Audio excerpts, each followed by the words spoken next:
Salam di dalam Dharma, Namo Sang Hyang Adi Budaya, Namo Buddhaya, dan salam sejahtera bagi Bapak Ibu Saudara sekalian. Mungkin Bapak Ibu pernah melihat di toko atau di tempat penjualan peti. Ya, tadi saya juga melihat di tempat penjualan peti di Bagus. Saya lihat di situ ada beberapa ukuran-ukuran, ya.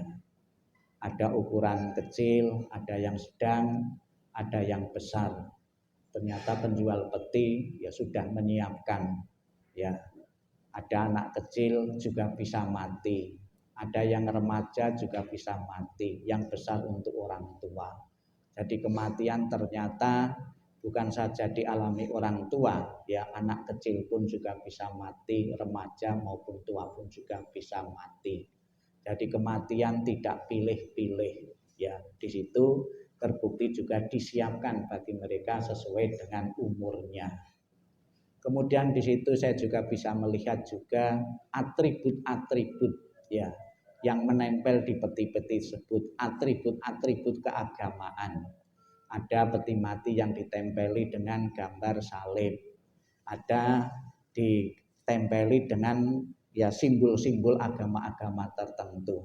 Dapat kita simpulkan juga agama apapun, seseorang beragama apapun juga ternyata akan mengalami kematian juga. Terbukti juga sudah disiapkan peti mati sesuai dengan agama yang dianut oleh seseorang. Kemudian kita juga bisa melihat dan bertanya di situ, ya. Ternyata ada beberapa harga di situ. Dari harga yang murah, harga yang sedang sampai yang mahal. Ternyata orang mempunyai kelas ekonomi, ya, yang mempunyai ekonomi lemah pun ya juga akan mati. Yang mempunyai ekonomi sedang pun juga bisa mati, yang konglomerat pun juga bisa mati. Terbukti juga disiapkan peti mati sesuai dengan kelas ekonomi masing-masing. Jadi Bapak Ibu sekalian, kematian adalah milik semua. Sang Buddha mengatakan seseorang yang pernah dilahirkan akan selalu dibayangi oleh kematian. Lahir gabungannya pasti akan mati. Dari zaman dulu sampai sekarang akan mengalami seperti itu. Di masa kehidupan Sang Buddha ada seorang anak laki-laki yang baru saja kehilangan ayahnya. Seperti Anda saat ini baru saja kehilangan ayah Anda mengalami kematian. Sebagai anak yang berbakti, si anak ini ingin agar orang tuanya, ayahnya itu setelah meninggal masuk ke alam bahagia, alam surga. Kemudian dia menemui Sang Buddha. Mungkin Sang Buddha mempunyai cara bagaimana orang tua saya yang baru saja meninggal, ayah saya yang baru saja meninggal itu bisa masuk surga. Mungkin Sang Buddha mempunyai cara, ya. Kemudian si pemuda ini dibawa oleh Sang Buddha sambil suruh membawa minyak dan batu, dibawa ke sebuah kolam. Oleh Sang Buddha, pemuda ini disuruh melemparkan batu tadi ke kolam, minyak tadi juga ke kolam, ya. Kemudian Sang Buddha menyuruh pemuda ini, sekarang tolong pemuda, undanglah rohaniwan dari berbagai agama. Silahkan kamu undang ke sini untuk memanjatkan doa agar batu tadi, ya, itu bisa terapung, minyak yang terapung bisa tenggelam. Kemudian pemuda ini mengatakan, sekalipun didoakan dengan cara apapun, agama apapun Sang Buddha, tidak mungkin terjadi. Sesuatu yang berat sudah menjadi hukum alam pasti akan tenggelam di air. Sesuatu yang ringan sudah pasti jadi hukum alam akan terapung di permukaan air. Kemudian Sang Buddha mengatakan, demikian pula oh pemuda, kalau sekiranya orang tuamu semasa hidupnya banyak melakukan perbuatan-perbuatan yang berat, perbuatan-perbuatan jahat, akan menenggelamkan di alam-alam bawah, alam-alam rendah, alam penderitaan. Kalau sekiranya orang tuamu semasa hidupnya melakukan perbuatan-perbuatan baik, perbuatan-perbuatan ringan, akan mengangkatnya di alam bahagia, alam atas. Namun Bapak Ibu sekalian, sebagai upaya bagaimana ya seandainya orang tua kita itu tidak mencukupi kebaikannya kemudian tenggelam di alam bawah. Masih ada cara bagaimana bisa mengangkat orang tua kita itu. Ada sebuah ilustrasi ya, bagaimana batu yang berat tadi bisa berada di permukaan air, bisa terapung di permukaan air. Ada caranya, yaitu ditaruh di dalam perahu atau kapal. Itu sudah otomatis batu tadi yang berat tadi bisa di permukaan air. Demikian pula Bapak Ibu bisa diibaratkan doa-doa yang kita berikan 2 hari ini bahkan sampai besok. Ibaratnya kita membuat kapal bagi orang tua kita, mengangkat nasib orang tua kita. Kegiatan doa atau pelimpahan jasa yang dikatakan di dalam agama Buddha adalah kegiatan antisipasi, berjaga-jaga. Secara pasti kita tidak mengetahui orang tua kita yang baru saja meninggal terlahir di mana. Namun sebagai bentuk ya bakti, kita tidak tega orang tua kita menderita di alam-alam rendah, alam-alam bawah. Yakinlah apa yang kita lakukan bersama tadi 2 hari ini, membaca sutra ya Amitabha.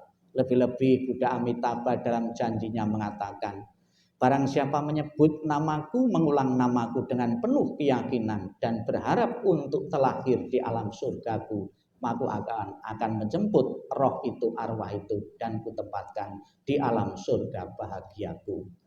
Inilah keyakinan dalam Buddha Amitabha yang sudah banyak ya para umat diselamatkan karena keyakinannya, karena ketekunannya melafal Namo Amitofo, Amitofo. Dan sebagai seorang anak yang berbakti, kita masih berpikir tentang nasib kita setelah kematian nanti seperti apa. Kita masih berpikir orang tua di sana jangan sampai keleleran, tidak mempunyai tempat tinggal. Maka sebagai gambarannya dikirimi rumah-rumahan. Rumah itu nanti dibakar sebagai bentuk ya bayangan pikiran kita agar orang tua kita di sana tetap mempunyai tempat tinggal yang layak. Kita masih berpikir nasib orang tua kita agar di alam sana tidak kesulitan transportasi, dikirimi kapal, dikirimi pesawat, dikirimi becak, dikirimi mobil. Agar orang tua di sana nanti tidak kecapean, dikirimi pembantu. Agar orang tua di alam sana tidak kesulitan atau tidak kekurangan uang, dikirimi uang-uangan. Inilah bentuk kepedulian diwujudkan melalui sarana-sarana tadi. Ya. Tentunya sarana-sarana di alam sana, alam berikutnya akan menjadi kenyataan. Tentunya di samping doa seseorang juga timbunan kebaikan-kebaikan yang pernah ditanam beliau semasa hidupnya. Dan juga kita bisa lihat tadi dituntun oleh tim bagus mempersembahkan makanan-makanan di depan peti jenazah. Itu juga ada gunanya sebagai bentuk simpatik bahwa orang tua kita di sana pun itu masih memerlukan sarana-sarana itu. Namun sarana yang dibutuhkan di sana tentunya bukan makanan itu, sebab makanan itu jumlahnya juga tetap. Bentuk simpatik, bentuk kepedulian yang hidup kepada yang telah meninggal. Dengan penuh sujud, ya, penuh bakti dipersembahkan, akan membentuk kondisi bahagia orang tua kita yang telah meninggal. Rasa simpatik yang dirasakan orang tua itulah yang akan mengkondisikan beliau untuk memiliki kondisi selalu bahagia. Kondisi selalu bahagia menciptakan surga bagi orang tua kita sendiri. Semoga apa yang menjadi ya harapan kita lewat sarana dan prasarana bakti ini benar-benar akan menjadi kenyataan. Almarhum Bapak Yosef Ikhwan benar-benar menikmati alam bahagia. Dan juga saya mohon keluarga yang ditinggalkan segera mungkin merelakan, mengikhlaskan kepergian almarhum menuju alam yang lain. Sang Buddha di dalam sabdanya mengatakan, sia-sia engkau meratapi yang mati, karena yang mati tidak pernah akan hidup kembali. Yang hidup ya kalau kelamaan meratap, kelamaan lupa diri, tidak merawat diri juga bisa mati. Maka yang mati tidak pernah akan hidup kembali, yang hidup nanti bisa mati apabila kita tidak bisa merawat diri dan menjaga diri. Siapapun satu persatu akan kehilangan anggota keluarga, karena itu sudah menjadi hukum alam tanpa kecuali akan mengenai kita juga. Kita harus tunduk pada hukum ketidakkekalan. Semua yang tercipta tidak kekal adanya. Sadu, sadu, sadu.